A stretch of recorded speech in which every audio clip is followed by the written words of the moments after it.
ma nga Lonase nekk depuis mardi dernier di fouiller gestion Lat Diop xam naa dañoo fàtte nag kële Doura Baldé xam naa dugal nañ Lat dugg na ba pare ñu ni te semaine dernière y a genre 10 jours ci lay doog pour après 5 mois de détention il y a genre 10 jours ci lañ koy doog auditionné dans le fond ñu ni nag xam naa pour gën a li ma ko jàppee pour gën a corser mbir mi ñu ni xaar ñu dem yónnee waa EGE Lonase pour ñu saytu mbir mi donc yooyu mbir yooyu noo ko mën a jàngate loo ñu si mën a wax sa analyse bi ma si njëkk a def mooy et puis tamit ma dolli dem bala ma kaa fàtte ma dolli waaye la Pape Sané samedi waxoon nañu fii ne nañ ko woo depuis ce matin mi ngi ci BAG fële tribunal de Dakar ci cave ba donc moom tamit ci 6 milliards yi ma waxoon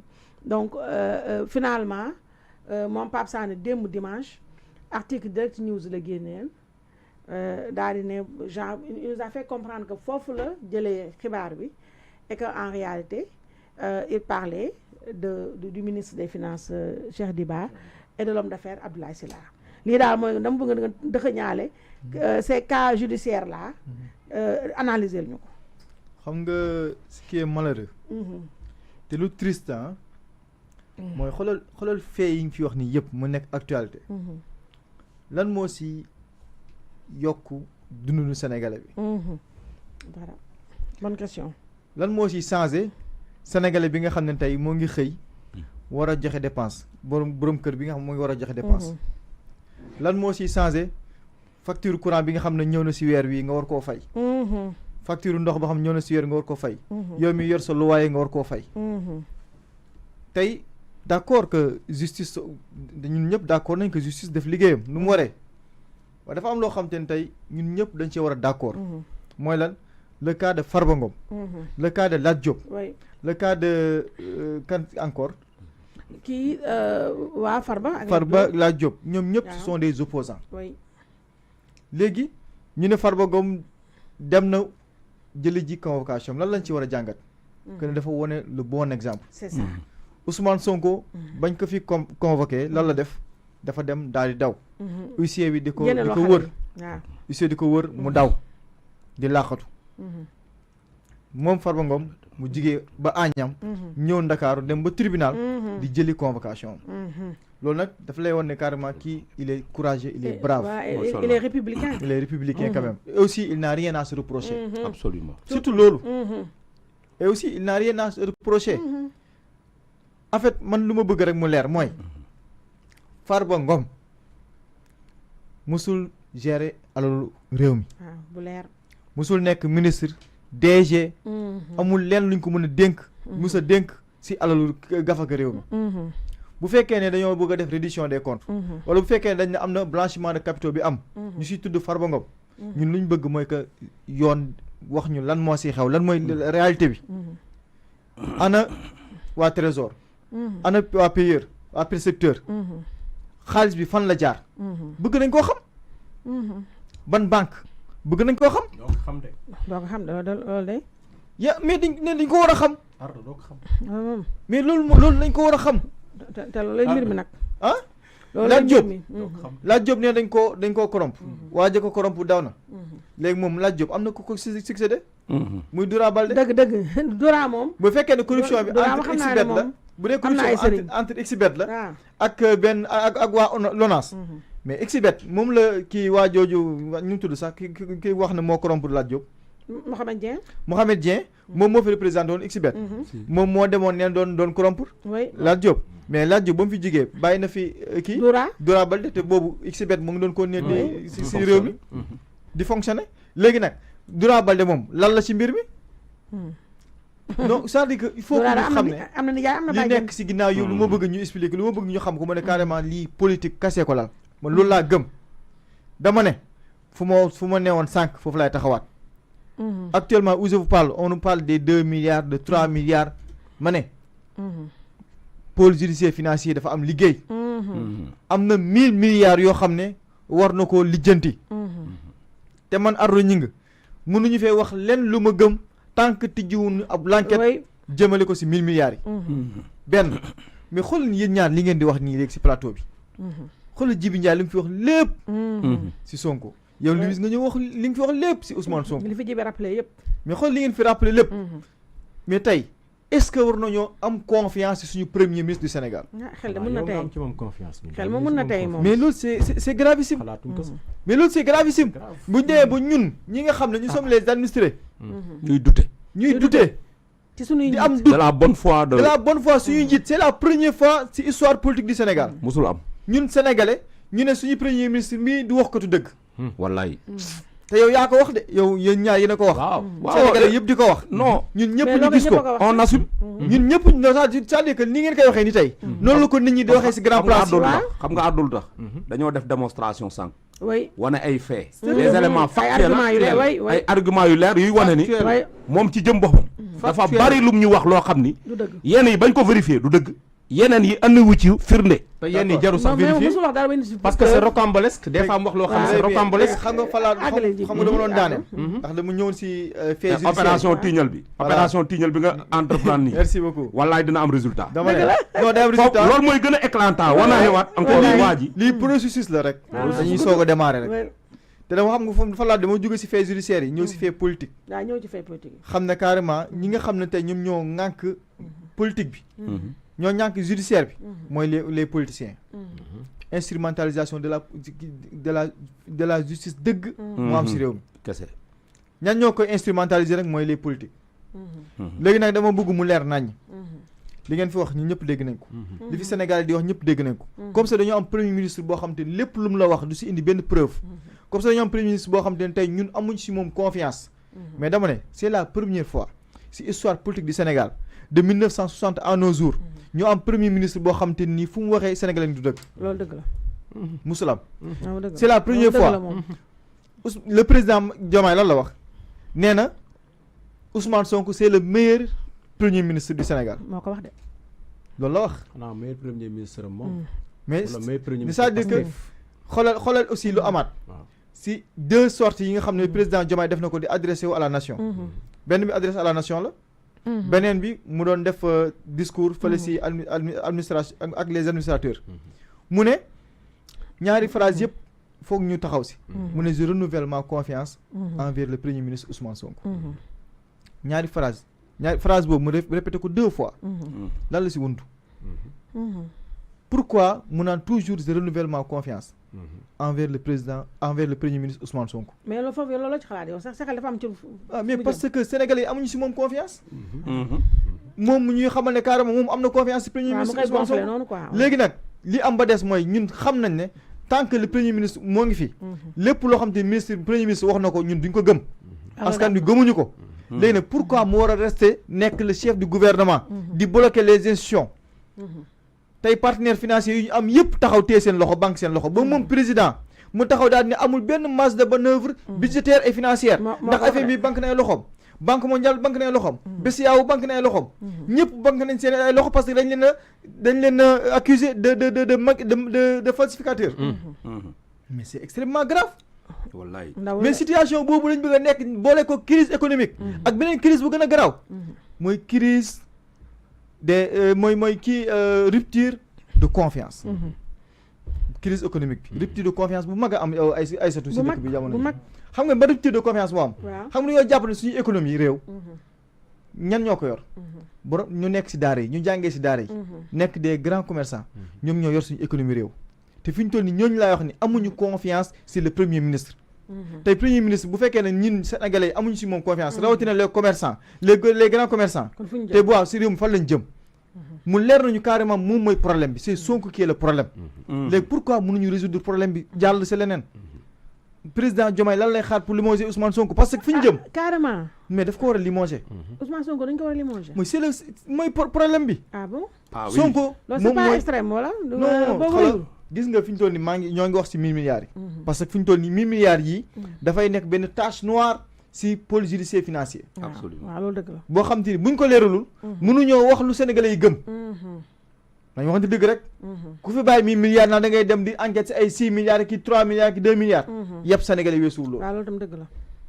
benn ñaar ñoo ngi jëm si rapport Cour des comptes bu war a génn si weer wii boobu ba léegi ñu ngi ñuy dawloo boobu ba tey ñu ngi ñuy dawloo mu war a génn si weer wii FMI gis ngeen bëgg dem mu njaay note bu mu def le 24 décembre la waroon génn xaw ma waaw 31 décembre la ñu waxoon waaw ñu ne xam ñaar février joxaat fi février di joxaat 10 jours en tout cas gis ngeen note bu FMI wax nee na carrément ñoom ñoo ngi toog di xaar avec impatience ñu jox leen li nga xam mooy chiffre Cour des comptes donc mu leer nee ne jamono jii may wax ak yéen bu fekkee ne Ousmane Sonko si Cour des comptes daf koo démentir li benn solution moo fi am mooy que Ousmane Sonko ak Diomaye moom Ousmane Sonko moom day tàqali ko Sénégalais yi si poste premier ministre du Sénégal parce que poste boobu nag Diomaye nag moomuñu nag ba jël poste boo xam te ni ka fa nekk amuñu si moom confiance ba pare mu ko fay bàyyi loolu mooy dëgg la moo tax loolu il faut que ñu taxaw si ñu xam ne carrément fi ñu jëm nii nañu xam ne lenn mën a am soit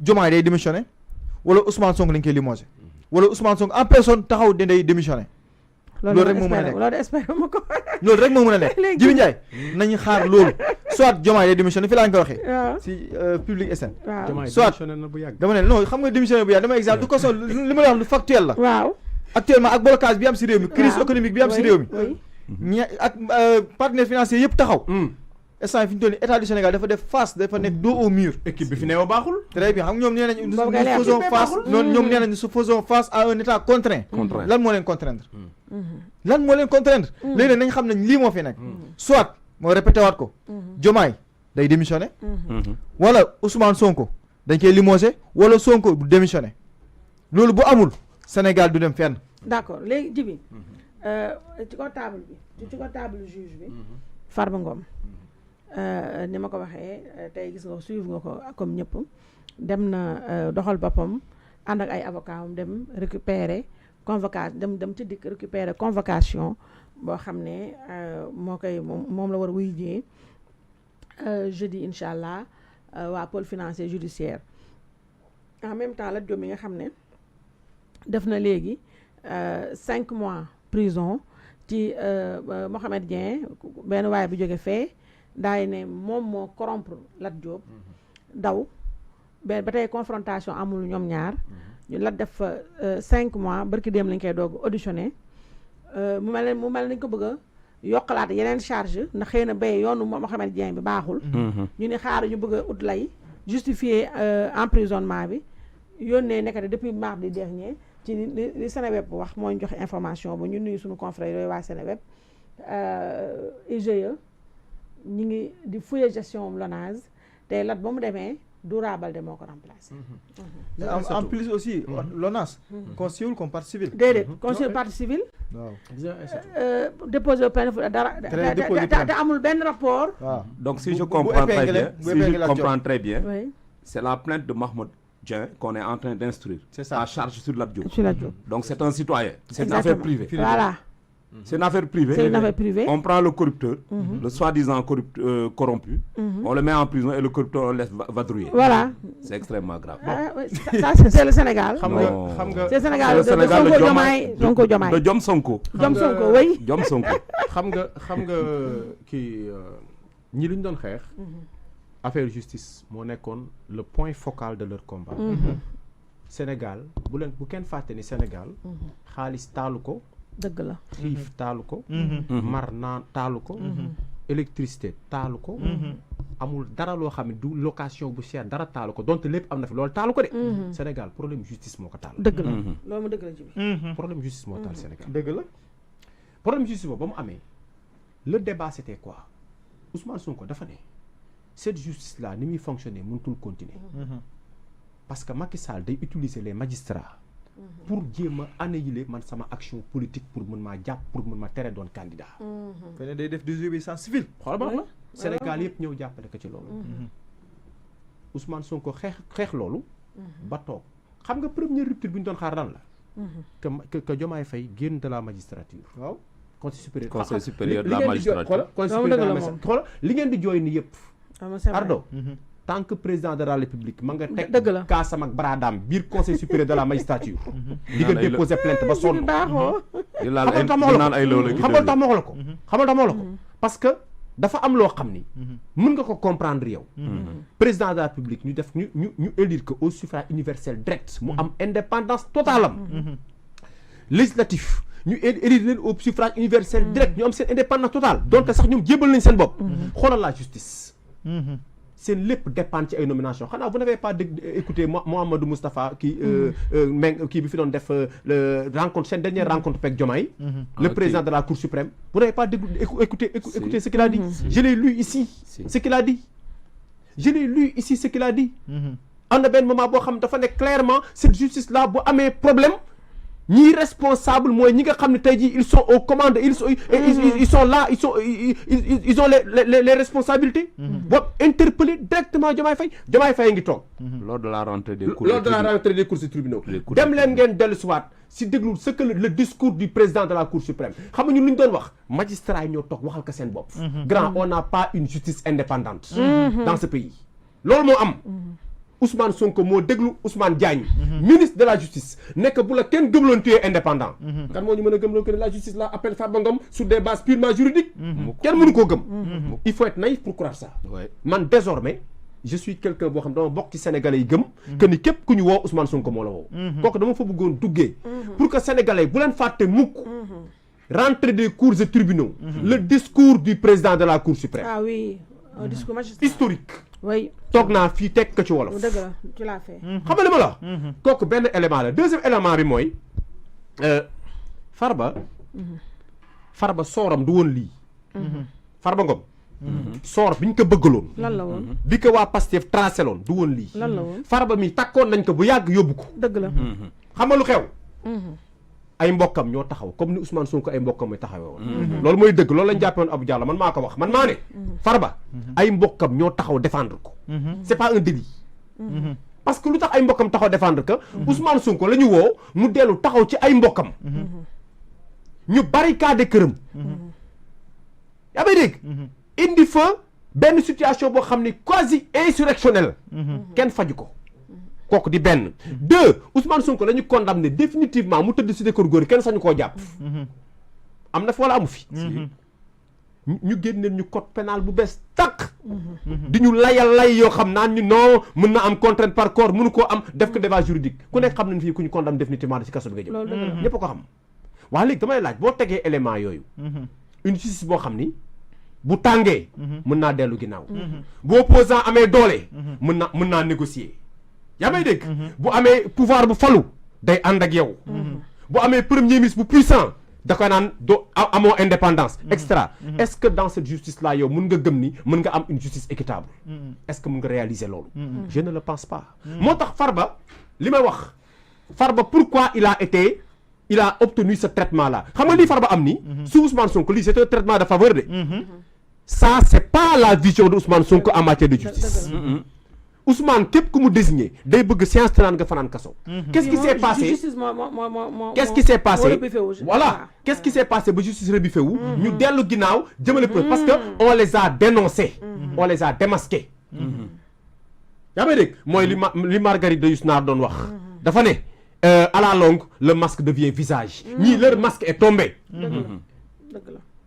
xam nga leur masque est tombé c'était des gens yi nga xam ne xoolal ils s'étaient auréolés d'une image de justicier c'est pas des justiciers tey leer na c'était des gens yoo xam ne ils s'étaient auréolés nag si ni ko waxee d'une carapace juste une information dernière minute oui on vient de nous apprendre bon à vérifier on met les guillemets que Pape Sané audition am jeex na le journaliste Pape Sané de Walfadjri le chroniqueur c'est pas un journaliste donc Pape Sané de Walf donc audition jeex na et il paraîtrait qu'il est rentré chez lui donc tout au long de l'émission on va avoir la confirmation. voilà léegi moom nga daane kii jël justement léegi nag gis nga man affaire Farba ak affaire Lat Diop dama considérer que ni règlement de compte politique la boo xam ni ça se passe à la maison de la justice loolu mooy dëgg gis nga grand quand la politique entre dans le tribunal le droit sort par la fenêtre leer laa la wax xam nga ce pays là kan moo ma jaaxal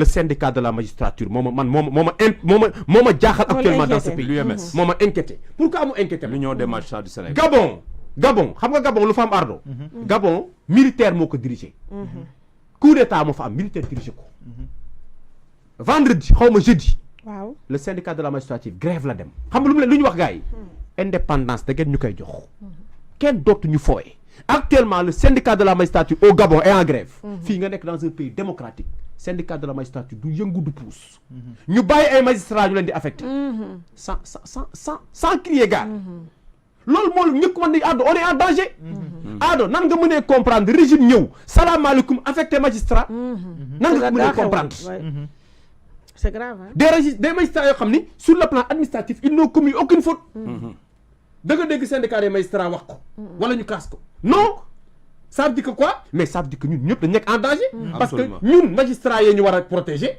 magistrats yi syndicat ba leen war a protéger ñu jàpp ay magistrats affecté leen de façon mais illégale parce que ce qui s'est passé ici ñu yóbbu ñu ay Kédougou ak yooyu fenn lañ ko tegul teguñu ko fenn lañ ko tegul et ça loolu lan la indi mais ça crée ça crée une intimidation au niveau de la magistrature absolument on a intimidé les magistrats ku fi defaat lii ñu def la lii voilà ku fi def lii ma def la lii parce que signal. xam nañ ne magistrat moom mënoo ko tëj moom ñoom moom yamuñu ak ñun mais mën nga ko affecté mais mën nga ko affecté voilà xam nga li ma la wax d'où l'intérêt que le président sorte de la tête de mais moom laa la wax ay on a mis le bâton de Damoclès l'épée de Damoclès sur leur tête c'est vrai mais boobu lan moo ko gën a doon scandale l'affectation des magistrats là ay ñoom Maham Diallo yi c'est un scandale un abus de pouvoir où est le syndicat de la magistrature grand noppi muy fii nga xam ne enseignant rek am na noo fi doon affecté enseignant yëpp jóg ah oui Ngagne Demba fii lañ ko affecté ñoom ñëpp les greffiers taxaw ne du am mais fii su Macky Sall UMS waaw 1 2 3 ñu pompe 1 2 3 ñu taxaw Ngagne Demba un greffier bu ndaw ñu koy affecté ñëpp taxaw ba am na si ñoo xam ne ils ont même provoqué des magistrats au niveau du tribunal. Du tribunal, il y a eu des fekkee nga cas boobu. Ngagne Demba un simple greffier. Stagiaire magistré ay ñuy affecté. des doyens des juges. stagiaire. greffier yi daal di envahir le bureau du juge. lan moo tax magistrat yi ba ñuy affecté ñooñu taxaw envahir ñu ko. lan moo war a ragal bi lan la. c'est quoi le problème. prison c'est quoi le problème. diabolisation moo tax gis nga grand ñi ngi commencé am problème ba ñu intimider suñu magistrature. si la ñu amee problème ñun. parce que ku intimider say magistrat yow amatoo bouclier bu la protéger. parce que ce sont eux qui disent le droit. loolu mooy dëgg. gis nga mais xoolal Farba mi Farba dañ ko doon jéem a intimider. mais Farba ba mu taxawee. dëggal boppam gars yi taxaw waa APR taxaw ñi ko war a jàpp défendre ko ñi war a wax ko ñu sur les plateaux de télé ñu war leen ni vous avez galvaudé les textes. Absolument. La procédure a été bâclée lan lañ def dañ dellu ginnaaw. Si. Ce qui s'est passé dans la magistrature c'est la même chose. Oui. On n'avait pas le droit d'affecter ces gens-là dans cette façon-là parce que seen ancienneté ak lu ñu def ci magistrature waroon nañ jomb di leen yóbbu dans ces postes-là. parce que dañu jóg ba yegg foofu ñu yegg. loolu mooy dëgg.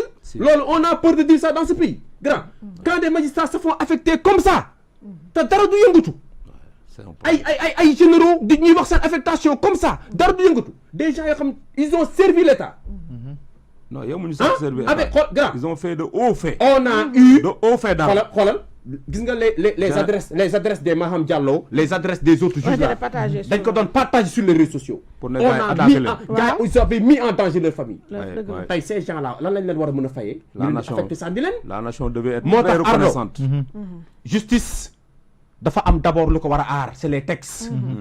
gis nga magistrat bi moom la ñu war a njëkk aar. Le magistrat doit être protégé. Le magistrat, c'est une institution. Au même titre que Diomaye Faye et ceux qui sont à l'Assemblée nationale. Li nga sañul def Diomaye, sañoo ko def député bi, waroo ko sañ def magistrat bi. Loolu moo tax ñu nekk en danger Ardo ngay porter plainte chaque jour. D'accord. léegi non jibi tey moom da nga kii. waaw tey am sama xarit bu ma ne jibi tey yaram dafa tàng tey il est bien inspiré il est bien inspiré il est bien inspiré aujourd'hui jibi plein de surprises. Chris xam naa tey nag Chris bi ngeen dend yéen ñaar. waaw gis nga seen dend bi. on communique par osmose. j'ai vu ça j'ai vu ça. Chris mon frère. oui mais sur la justice. oui xam nga justice dafa am lu ko tënk. dëgg la mooy le principe de la neutralité des juges. Le juge doit être équilibré. oui d'ailleurs looloo tax justice lan lañ koy mandarguer balance. waaw équilibre.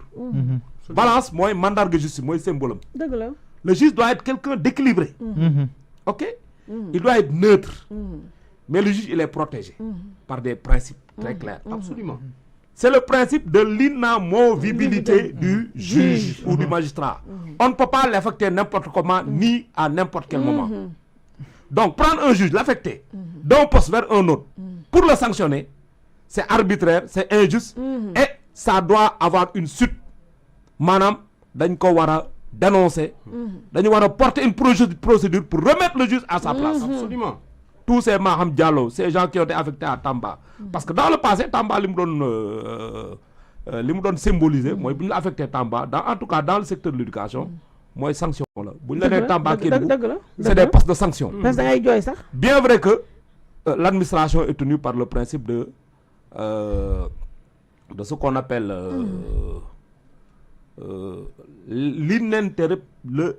bon, ça c'est pour une manière de montrer que le territoire est indivisible. L'intangibilité. Non, c'est au-delà de l'intangibilité. C'est un principe boo xam ne day wane ni Sénégal amul xaaj ak seen. Fonctionnaire bi war na mën a servir partout au Sénégal. Mais nag fonctionnaire bu méritant dafa am ay postes yoo xam ne fa lañ ko war a teg. te ñii ni nga ko waxee dañoo am lu ñu wone. Ils ont fait de hauts faits d'armes. Mënoo xëy suba affecter leen n'importe comment. C'est en violation flagrante de ces principes-là. Du principe quand même de l'excellence. Du principe quand même du devoir accompli. Du principe du mérite. Du principe quand même, n'est-ce pas, des services rendus à la nation. L'ancienneté, tout ça. L'ancienneté, d'ailleurs, moi je pense que le Conseil supérieur de la magistrature doit inspirer ce système au niveau du ministère de l'Éducation. Ministère de l'Éducation, les postes sont affectés par compétition. C'est un système de pondération. Le plus ancien, naturellement, il est plus favorisé. Le plus gradé est le plus favorisé. C'est plus juste. C'est plus juste. Moo gën a équitable. Merci. Boo waxul juste sax mais moo gën a équitable. Loolu mooy yemale ñëpp. Tey mënoo nekk principal du collège. Nga nekk professeur d'enseignement moyen secondaire. Hiérarchie 4-2. Nga doog a commencer. Ñëw diriger un professeur d'enseignement moyen secondaire boo xam ne il est de classe exceptionnelle. Ku def 20 ans. Ku def 2 ans mënu la diriger. Noonu lañ ko organiser classifié dans le système de l'éducation de telle sorte que principaux de collège yi, proviseurs yi, censeurs yi, même les inspecteurs de l'éducation et de la formation, il y a une compétition pour instaurer entre eux de telle sorte que gën a gradé mooy diriger. Parce que boo ko deful day am lu ñu naan la notion de légitimité. Mais kooku lu gradé gënoo ko légitime. Ku la gën a yàgg ci mbir mi. Def 20 ans 15 ans yow nga doog a ñëw nga bëgg ma diriger. Mais dans l'armée c'est le principe de l'ancienneté. ñoom lan la ñuy wax l'ancien. Pour montrer qu'en réalité kii moo ma jiitu ci métier bi moo ma ëpp expérience moo ma ëpp du métier. Donc buñ ko nommé jox ko grade mais dama koy nangu parce que effectivement maa ko féeti suuf. Donc man je pense que loolu ñi koy commencé ci magistrature bi dañ ko war a gën a jëmmal de telle sorte que postes yi nañ ko distribuer par compétition. Bu boobaa xam nga lu ñuy def on garantit l'indépendance de la justice. Parce que gars yi bu ñu xamee ne léegi affaire bi compétition la président mënul xëy suba dëjëti la affecté la à moins que exception benn moo ci am. Mooy li ñu naan l'affectation par nécessité de service. Nécessité de service mooy am na fu am poste boo xam ni c'est vacant. Il faut kenn dem fa. Et duñ fa yóbbu les plus anciens. Ni les plus gradés. Les derniers venus et les plus jeunes lañ fay yóbbu. Mooy redéploiement yi ngay dégg ci système éducatif bi léeg-léeg. Bu ñuy redéployer dañuy xool ki nga xam ne moo mujjee ñëw ci poste bi. ñu ne yow yaa fi gën a nekk ndaw yaa fi mujjee ñëw. yow yaay dem. Mais mënoo jël un Maham Diallo avec du métier 30 ans 25 ans de magistrature nga koy affecté ci yenn sanction la. C'est une manière de les intimider. L'intimidation. Pour ñu ragal ëllëg bu ñu naree donner un jugement boo xam ne c'est équilibré équitable. Qui n'est pas en faveur du pouvoir. bu ko defee duñ ko jëlee. Mais lui ça a réussi de. Non si mooy waral instrumentalisation bi ñu jël Farba Ngom chargé ko. def procédure boo xam c'est unique. Et d'ailleurs même on doit penser à réformer le code pénal et le code de procédure pénale. Pour arrêter les détentions préventives trop longues et liberticides. C'est pas normal. Nit mënoo ñëw nga ne damaa njorti ni yow da ngaa sàcc. amoo ci preuve nga xëy suba da ko rap ci kaso gi. mais ñoom la ko xaaral léegi ci kaso gi. ma dem wuti ay preuve. mais ñoom bu ma amee preuve ma gën laa roof ci pot bi gën laa ñux ci pot bi. mais ñoom lii ñoom léegi bu ma amul preuve ma libéré la du ma la dédommager. mais nga yàqal ma 5 mois yoo xam ne waroon naa liggéeyuma ko. nga yàqal ma 1 an yoo xam ne war ma ko. ak sa santé. Lat Diop la santé parce que le milieu carcéral le milieu carcéral est un milieu très difficile. léegi nga jël nag tëj ko ñaata weer. 5 mois ngay wuti ay preuves yoo xam ni tey li ñuy def yëpp enquête ñu def LONASE fi ñuy dem di ñëw les commissions rogatoires amuñu ci benn preuve. cette procédure elle est inquisitoire. loolu lañ doon bañ ci CREI yi moo tax ñu sayal CREI remplacer ko par le parquet financier.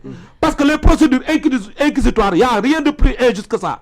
maanaam tey yow xalaat naa ne njortu naa ne am na loo def ma ne léegi comme amagu ci preuve naa la téyegum. xool loolu rek. ma téye la détention préventive. yóbbu la instruction. yóbbu la instruction di wëri ay preuve contre yow. bu ma ko amul man la yow da ngaa war a justifier li nga am.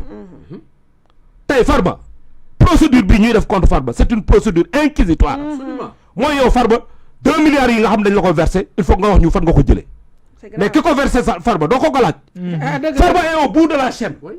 xaalis bi trésor public la jógee. transité ci compte transité waat ci beneen compte doog a dugg ci compte Farba te loolu dañ ko fay te loolu mënuñ ko comprendre xam nga lu tax. Farba métier courtier la. courtage 10% ngay am 5%. bu dee 20 milliards la bu dee 10% ñaata ngay am 2 milliards. 2 milliards ngay am. 2 milliards la versé. C'est clair. mais amuñu droit xam naa diw li ñu naan les apporteurs d'affaires. Jibi chef d'entreprise la. Ardo mi ngi liggéey dara. prestataire la. Jibi soxla na Ardo comme prestataire. man je suis un courtier. man démarcheur la. ma ne Jibi xam naa koo xam ni prestataire la. li nga bëgg liggéeylu kooku mën na la ko liggéey. il vend l'information.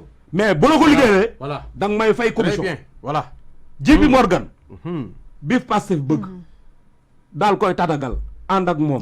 di leb à des taux usuriers sur les marchés financiers eurobonds yi. Jibi Morgan day def intermédiation financière. intermédiation financière boo ko wëlbatee dans le domaine du foncier. ou dans le domaine des affaires. c'est ce qu'on appelle courtage. courtage nag ku ci ne am nga sañ-sañ def courtage encaisser sa commission. loolu du baakaar du faute du péché. du sàcc. ce n'est pas une tache noire du sàcc du dara. encore une fois c'est pas une faute. ni n'est-ce pas comment une infraction. toucher des commissions c'est pas une infraction. Lat Diop jaay doole lañ koy def fi mu ne nii. parce que koko dénoncé daw na xamuñu lu tax mu daw Mohamed Dieng nagatul ñëw Sénégal. ñu jël Lat Diop ne ko rap ci kaso bi ne ko xaar ñu wuti ay preuve loolu ku ma ndey ak ku ma am ndey ak ku ma amul ndey la. Lat Diop daal daa mel ni daa ñaaw bàjjen rek. dañ koo yab rek Farba tam daa mel ni amul nijaay. waaye lii ñuy def yëpp teguñu ko fenn. jaay doole képp la. le peuple est en train de trinquer.